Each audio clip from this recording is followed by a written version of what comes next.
So this is how to use this shopping calculator.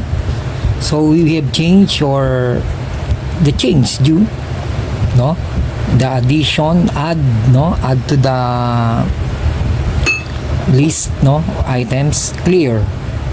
Then the delete. This is a delete. This is the division, the slash, the multiplication, the subtraction, and equal sign. So how to use this one?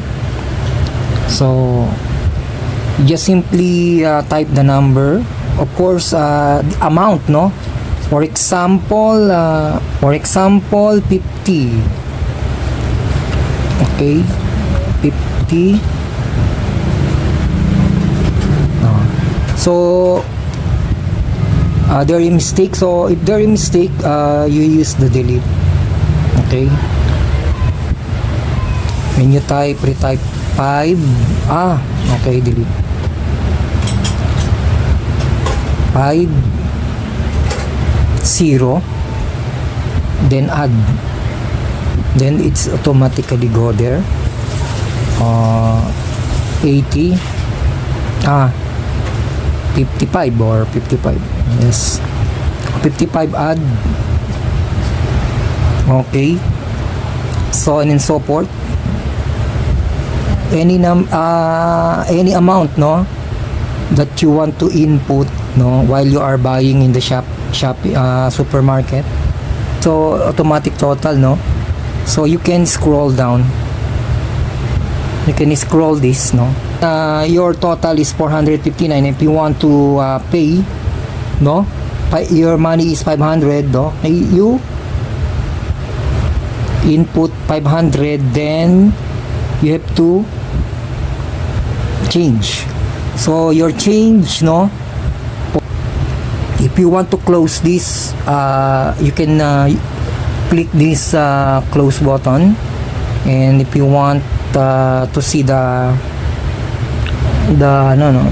about the privacy policy, terms of service, you just click, or you can swipe or slice, or you can if you want, you can click this and it will go to the Google Play. Let's close the app. Alright, then open. When we open, it's all clear. Using the clear, if you want to clear,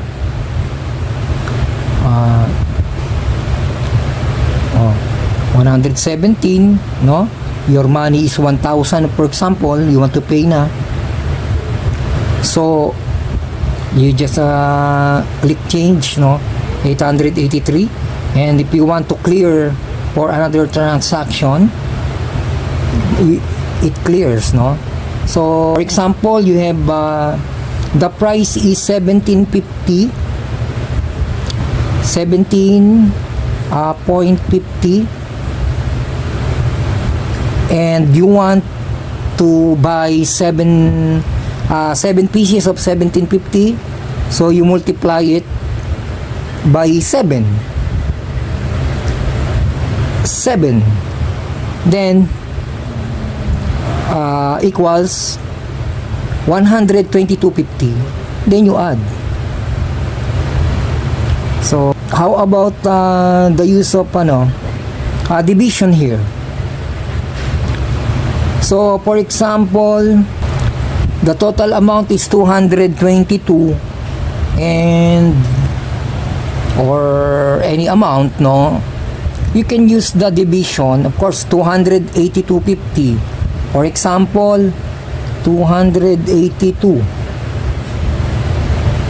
.50, 0.50 divided by 3, for example 3 person, equals 94. Then you mistype, you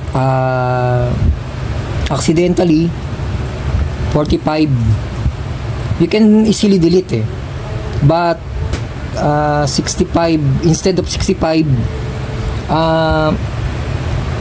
you need 60, no? And you type 65, but you already add it. So 65, you can eliminate that 65. 239. So 239, you type 239. 239. All right, 239. You subtract it to 65. So it's 174. So you can clear, then type 174, then add, and that is your total, no? 174. Then you go on.